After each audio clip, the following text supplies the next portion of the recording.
A few moments later. Kamu kera-kera bersorban. Kau yang monyet. Kamu Ustadz Jahanam. Lu yang monyet. Kamu Kiai Bangsa. Kau yang monyet. Goblok. Monyet, kurang ajar. Goblok. Monyet, kurang ajar. Otaknya jadi goblok. Rizik Bahar, anjing yang bukan cucu nabi tapi darah setan. Mulut busuk suka caci maki, menipu kiai dan para pribumi. Habib Asu turunan PKI, bicaranya kotor tapi isi tahi. Habib Dobo menipu pribumi, bicaranya besar tapi tak terbukti. Anyahlah kau anjing Yaman, anyahlah kau asu Yaman. Buanglah gelar palsumu, ku tahu siapa dirimu. Habib Asu setan laknat, penghasut dan pengkhianat. Habib palsu tukang hujat, makhluk bangsa dan Nabila Al-Jufri selaku simpatisan FPI tahun 2019. Saya mengetahui rencana pembuatan bom yang direncanakan oleh Habib Husin Al-Hasni dan kelompoknya yang merupakan anggota Laskar FPI dan simpatisan FPI.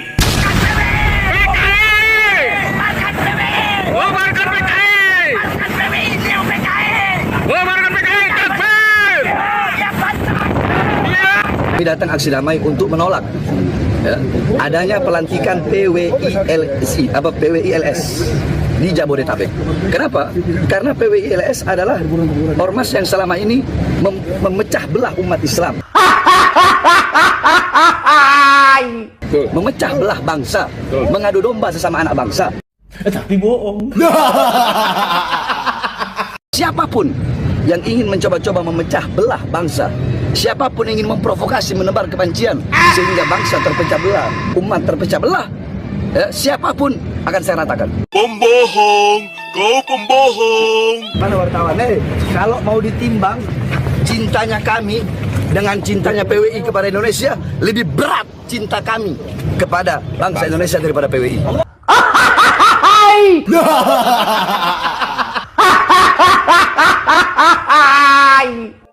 Bahar, kata-kata mutiara kampungan lu itu sudah nggak laku, Her. Simpen aja buat Kibin.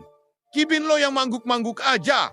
Walau telek ayam lo bilang roti goreng. Bagi kami rakyat Indonesia sudah cukup melihat kebusukan. Kebusukan yang keluar dari mulut lo itu. Logikanya, mana ada orang yang numpang tidur di rumah orang. Lalu besoknya lu bilang sama yang punya rumah, aneh lebih sayang rumah ente daripada ente yang punya rumah. Omongan lu bener-bener lucu, Har. Lu bilang lebih cinta negeri ini dibanding orang-orang PWILS. Psikologinya orang numpang, memang gitu, Her. Bisanya cuman klaim-klaim saja. Beda dengan orang yang memang punya dan memiliki. Soalnya kalau orang yang punya dan pemilik itu nggak perlu klaim. Klaim ini milik saya, karena sudah punya bukti kepemilikan dan terbukti telah merawat dan menjaganya. Intinya, kalau perkataan maling itu modus, Her. Paham lu? Udahlah. Kalau numpang mah, numpang aja. Gak usah sok lebih ini itu. Lagian, kelompok lu itu kan dah biasa main klaim-klaim aja kan? Lu tuh mestinya bersyukur dan berterima kasih kepada kakek moyang kami, orang Indonesia pribumi yang ngasih leluhur lu tempat numpang di Indonesia. Dasar lu gak tahu diri. Sudah dikasih numpang malah bikin rusuh dan keributan terus. Sekarang gue jadi mikir, dulu kakek moyang kalian, Habib-habib itu banyak yang bikin onar di negeri ini. Lah sekarang, diterusin cucu-cucunya juga bikin onar juga di negeri ini. Ini fakta, Her. Kalau lu nggak percaya, nih, gua kasih videonya. Assalamualaikum warahmatullahi wabarakatuh. Allahumma sholli ala sayyidina Muhammad wa ala ali sayyidina Muhammad, amma ba'du. Sahabat, kenapa kita menemukan di kalangan habaib dengan adanya polemik nasab ini banyak yang sewot, banyak yang marah-marah, banyak yang menuduh kepada kelompok PWI LS sebagai PKI. Kenapa mereka habaib yang merasa terganggu dengan adanya polemik nasab sampai beraninya seperti itu? Kenapa? Karena banyak juga habaib dengan adanya polemik ini biasa-biasa saja, santai-santai saja. Nggak ada yang teriak-teriak, nggak ada yang sewot, nggak ada yang merasa dirugikan, biasa-biasa saja. Nah, mari kita bahas sahabat. Gini nih, kenapa kita menemukan di media sosial, khususnya pergerakan FPI, ya, Rizik Syihab, Bahar Semit, Taufik Assegaf, itu ketua Robito Alawiyah, kok begitu kebakaran jenggot dan marah-marah, ya, dengan adanya polemik nasab ini? Karena mereka yang sewot itu mendapatkan keuntungan dari gelar Habib sebagai duriah Nabi. Punya keuntungan. Keuntungan dia mendapatkan dari segi finansial, keuntungan dari segi martabat dan derajat di masyarakat, penilaian dari masyarakat. Yang ketiga, dia mendapatkan keuntungan status sosial, dia mendapatkan keuntungan dalam hal pergerakan politik, ya, keuntungan dalam hal fatwa nantinya, kebijakan-kebijakan, ya, karena tidak mungkin orang akan melawan fatwanya atau anjurannya dari habaib. Tidak mungkin mampu untuk melawan dan membantah karena sudah terstigma di otak masyarakat bahwa itu sebagai duriah Nabi. Nah, dengan adanya polemik nasab, mereka sewot, mereka marah-marah. Kenapa? Karena mereka mendapat keuntungan dari titel Habib sebagai duriah Nabi. Tapi banyak juga di kalangan habaib, ya biasa-biasa aja, nggak sewot, nggak marah-marah, nggak nuduh kepada kelompok atau organisasi PWI LS sebagai PKI, nggak menuduh seperti itu, biasa-biasa saja. Kenapa? Karena mereka tidak mengambil keuntungan dari status Habib. Dia dapat finansial dari usaha seperti biasa, ya. Dia memiliki pengaruh di masyarakat sesuai dengan keilmuan, dengan skillnya, tidak menjual titel Habib. Makanya dia nggak marah-marah. Gitu sahabat.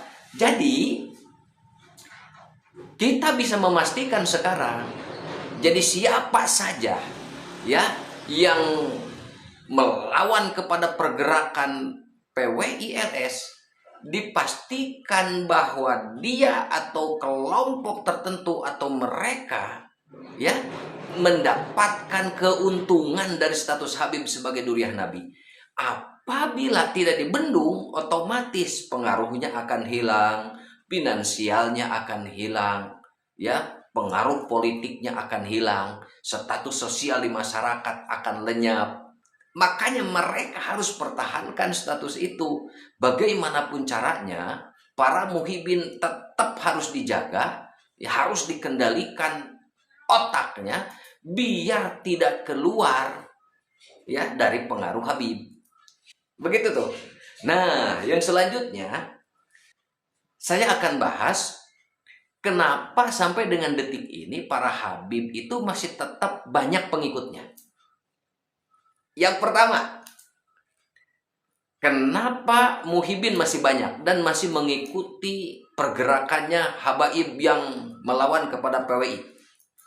Yang notabene Habib yang mereka ikuti adalah mutlak ini pergerakan politik, ya, supaya finansialnya tidak hilang, jemaahnya tidak hilang, pengaruh dan status sosial di masyarakat tidak hilang, termasuk nanti dalam pergerakan politik untuk memenangkan pilkada, termasuk di kepresidenan RI 1, mereka akan kendalikan. Mereka nggak ngerti. Tapi kenapa tuh? Meskipun sudah diketahui bahwa mereka itu murni pergerakan politik dan memanfaatkan status Habibnya, tapi masih ada muhibin. Kenapa? Yang pertama, muhibin yang masih tetap membela mati-matian, ya, terus mengikuti pergerakannya Habib-Habib itu. Kenapa? Karena mereka sudah terdoktrin lama bahwa Habib itu sebagai duriah Nabi. Itu yang pertama. Itu masalah doktrin. Yang kedua, muhibin pengikut setia yang membela mati-matian Habib itu disuguhi, diberikan informasi yang tidak objektif. Muhibin selalu diberikan informasi sebelah, tidak imbang. diberikan informasi-informasi hoax, hoax. Itu dipastikan seperti itu. Tapi kalau misalkan Muhyiddinnya mau membuka cakrawalanya, mau membuka otaknya, membuka hati dan perasaannya, dilihat dari segi atau versi sejarah saja, itu sudah bisa dibantah. Itu akan sadar. Karena mereka, yaitu habaib, datang ke Indonesia, tidak datang sendiri. Ternyata dibawa oleh Belanda, menjadi anteknya. Karena pergerakan Belanda, kenapa membawa habaib? Karena tidak mau terulang lagi kejadian di saat perang di Ponorogo. Itu lama sekali sampai menghabiskan biaya yang begitu besar. Begitu sahabat. Ya. Oke, yang selanjutnya. Kenapa masih ada Muhyiddin dan tetap masih mengikuti pergerakannya para habib? Karena nih ada status ikatan kekeluargaan. Status ikatan kekeluargaan seperti apa? Pernikahan. Biasanya Habib menikahi anak kiai, Habib itu menikah dengan seseorang. Karena ikatan pernikahan itu biasanya akan tetap menjaga persaudaraan, ikatan baik dengan para habib. Jadi akhirnya tidak bersuara. Tapi kalau sudah mendapatkan keuntungan, ya sama-sama mendapatkan keuntungan status sosial, mungkin status turunan nantinya, turunan habib, yang notabene mereka branding dan framing sebagai duriah nabi, itu kan jadi keuntungan. Jadi mereka jadi membela klan Ba'lawi. Nah, itu sahabat. Yang selanjutnya, ini banyak sebetulnya yang harus dibahas ini, yang harus dibongkar. Ya. Jadi saya simpulkan saja biar tidak panjang-panjang sahabat. Kita tidak akan pernah menjadi pribadi yang paripurna. Tidak akan pernah menjadi pribadi yang merdeka, yang paripurna. Tidak akan pernah. Apabila pola pikir kita, mindset kita dikendalikan sama orang lain. Itu sama dengan penjajahan. Dijajah secara intelektual. Kita diberikan informasi-informasi yang salah. Diberikan berita yang palsu. Diberikan kabar yang keliru. Akhirnya pola pikir kita akan salah, keliru. Itu sahabat. Yang selanjutnya. Jadi apabila kita ingin bebas ya dari feodalisme intelektual dan juga bebas dari feodalisme atau penjajahan spiritual, ingat, kita harus bijaksana dalam menerima informasi, cross check terlebih dahulu, tabayun terlebih dahulu informasi atau berita yang disampaikan oleh siapapun. Oleh siapapun.